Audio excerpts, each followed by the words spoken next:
If you are considering a career in tax or accounting, you may be looking at the different professional designations that you can earn to kind of boost up your resume. But for sure, you want to be intentional and make sure that the additional letters behind your name make sense. So, in this video, I'm going to talk about enrolled agents versus CPAs in 2025. Now, I do want to give this disclaimer. For choosing a career path and designation, you have to make the choice that makes the most sense for you. In this video, I'm not saying that one credential is better than the other. Instead, what I'm doing for those of you who may be exploring those as two different options is letting you know what the differences are.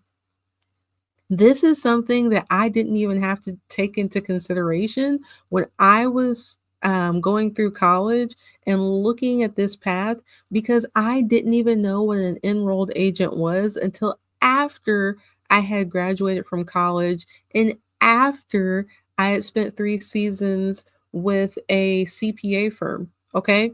So informational only. I love my EA friends just as well as I love my CPA friends. Some of the best tax minds that I know and those that have been my mentors are CPAs. So now that we have that out of the way, I've done a video before about EA versus CPA, but that was prior to some of the changes that they've made with the CPA exam. So I want to talk about that for a little bit as well. I do have some notes right here from a reliable resource, Becker, which creates study guides to help people pass the CPA exam. And I will be referring to this over here. So I want you all to know you do have my full attention. I just need to look at some of the updates while we're here.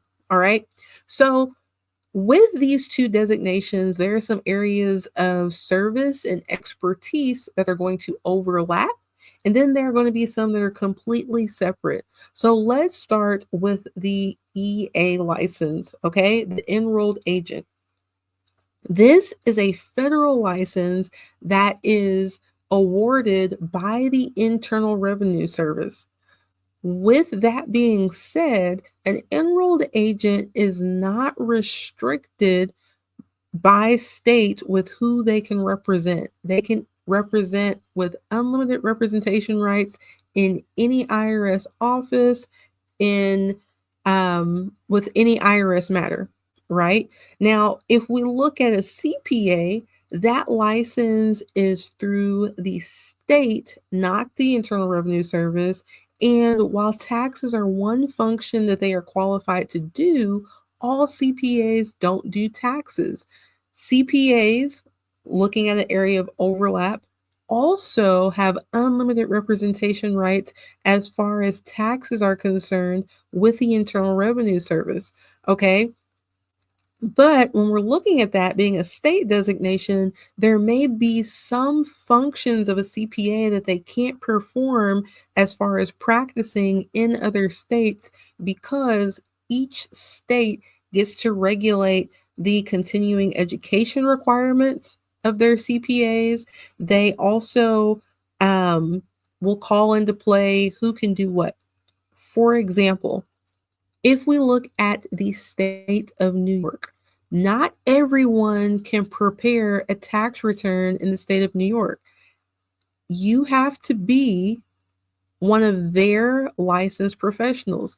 Now, just so happens that enrolled agents are exempt from that.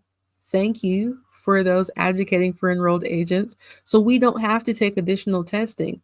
But New York tax state law is drastically different from where I am at in Louisville, Kentucky. So, with that being said, one of the things, even when we're looking at taxes, that states have the right to do is restrict practice in their state because of different laws and protecting the constituents of those states. So, when we look at the differences again in education requirements, when I was looking at becoming a CPA here in the state of Kentucky. I went to Bellarmine University, go Knights, in Louisville, Kentucky, and I had to have 150 credit hours with an accounting degree. And I also had to have time that I had worked under a CPA, which I more than met the qualification because I worked 3 years with a firm that just gone international, if you are familiar with my story. If you're not familiar with my story and you're new here, I apologize for not introducing myself. My name is Timalyn Bowens, and I am America's favorite EA. And one of the things that I'm passionate about, in addition to representing taxpayers and fighting the IRS for them, is being able to inform and educate other tax professionals about the enrolled agent designation and empowering them to help taxpayers as well. And that's the only reason I'm doing this video. If you're interested in learning more about my story, I want to encourage you to head over to Spotify and subscribe to my newest podcast, My Enrolled Agent Career. In the first 4 episodes, I'll be sharing my journey of becoming an enrolled agent. And then I have a lineup of 26 phenomenal enrolled agents that will be joining me as guests to share their experience as well. Okay? Now, let's get back to the topic at hand here, EA versus CPA in 2025. As I mentioned with those education requirements and those work requirements, the EA license is drastically different. A college degree is not required. And with that being said, it's implied an accounting degree is not even required. Now, I will say this, if you intend to become an enrolled agent and work with businesses, I highly recommend that you at least get an accounting certificate or take an accounting 101, because if you try to service businesses and you have no accounting background, you will 100% be lost, and you'll end up doing them more harm than good. So you do want to make sure that you have that basis covered. But as I was saying, the education requirements are drastically different. Now, that was way back. I was in college in 2008. Now we have this huge gap within the accounting industry, and students aren't being attracted to becoming accounting majors, to working in this industry. Unfortunately, we are known for working hard, burning out, and not being compensated well for that. In addition to that, we have the demographic cliff where people just stopped having babies. So the accounting industry is in trouble. And to try to combat that, we have people that are advocating for the education requirements to not be as high to be able to sit for the EA exam. Now, because I'm not a CPA, I'm not following this as much, I will say please use me as a point of reference, like to go do your research. I do know that one podcast that covers this, though, is, I believe it's the accounting podcast, and I will go find that and link it down below. Whenever there are states that have become more lenient on that education requirement, they talk about it on that podcast to help people stay up to date. Okay. Now, as I said, I also had to work under a CPA in a firm. With the EA exam, you don't, which makes it less of a barrier to get the license. But again, I would strongly encourage you to still work under someone in a tax firm, even if it's not an EA firm, even if it's not a CPA firm, if it is a franchise or something of this sort, so that you get that experience and that you actually know what you're doing and that you don't do more harm than good to the taxpayer. If you do have aspirations of starting your own enrolled agent firm, I do have a free community. I'll link that down below, because you definitely need community and mentorship if you're going to do this and do it successfully. Okay. Now, the next part about the EA exam and the CPA exam, and this is what I looked at when I was choosing between the two. And I'm probably will still go back and take the CPA exam. So, again, I'm not saying one's better than the other, it's just a personal desire and endeavor. When I was looking at these exams, I had already done 3 busy seasons. I had worked with FI, so financial institutions, publicly traded companies. I had done major partnerships, S corps, and I realized something about myself. I love tax law. I was an absolute tax nerd. But when I looked at the CPA exam, there are 4 main parts and only maybe a fourth of one of them actually covered tax law. And with me being intentional and being a lifetime learner, I said that's not really relevant to what I want to do. I know that I never want to go into audit. And when I say that, I mean auditing companies, small businesses, banks, whoever. I will represent a client in an audit. So scratch off for CPA, I can do that with the EA exam. With the CPA license, I would have unlimited rights to represent taxpayers. However, there would be a lot of additional stuff that I would have to learn in order to pass the exam, which I felt at the time was unnecessary. And it was unnecessary, right? Also, there would be continuing education and things that have to do with my state and things that weren't relevant to tax. Whereas with the EA exam, it's not 4 parts, it's 3 parts, and each of those 3 parts covers a different area of tax law and tax law only. Even Section 3, or I should say Special Enrollment Exam 3, which covers representation, practice, and procedure. Even though it's not actually doing a tax return that it's covering, it's still a part of tax law that applies to what I do. Now, back when I was in college, there were 4 parts to the CPA exam. There still are, but there were 4 parts that everybody had to take. There was FAR, which is financial accounting and reporting. We had AUD, which was auditing and attestation. We had REG, which is regulation. And then we had BC, which is business environment and concepts. And the small little portion of tax was in the reg section. And I was like, absolutely not. I found what I love. This is unnecessary. Let me go look at this.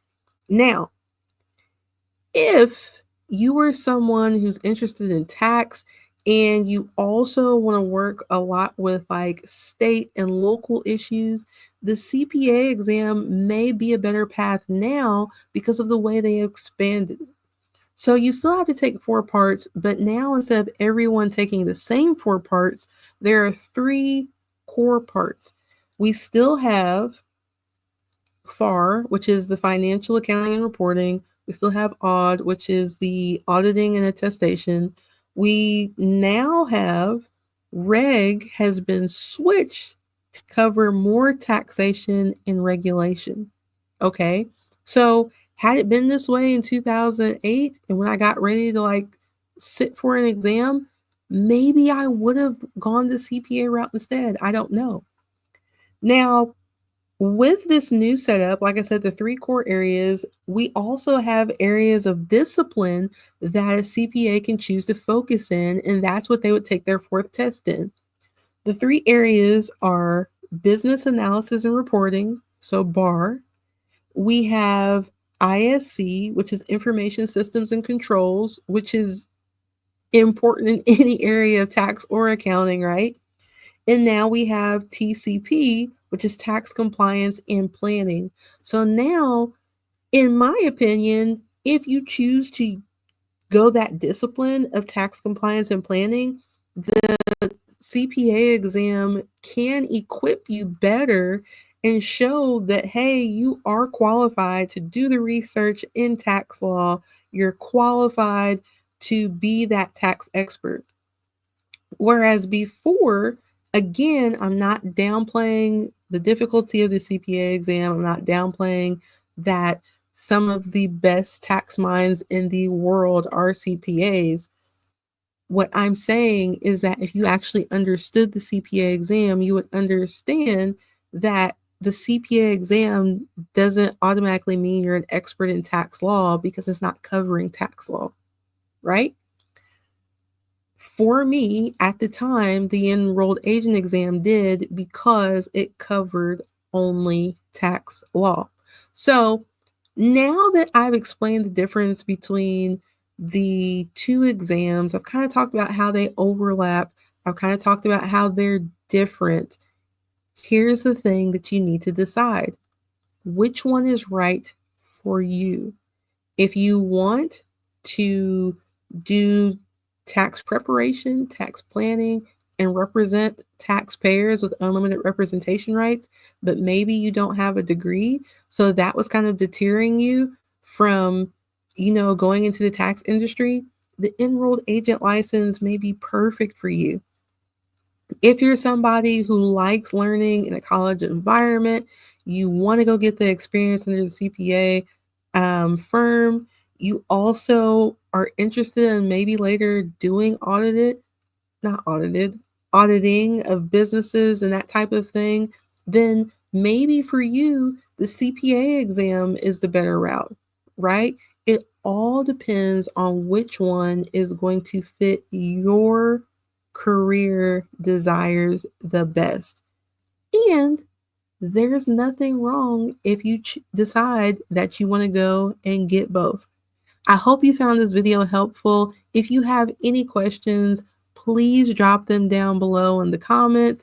And I hope that if you have aspirations of starting an enrolled agent firm, you'll join my free community, How to Start an Enrolled Agent Firm, and the email list, which I also have linked down below.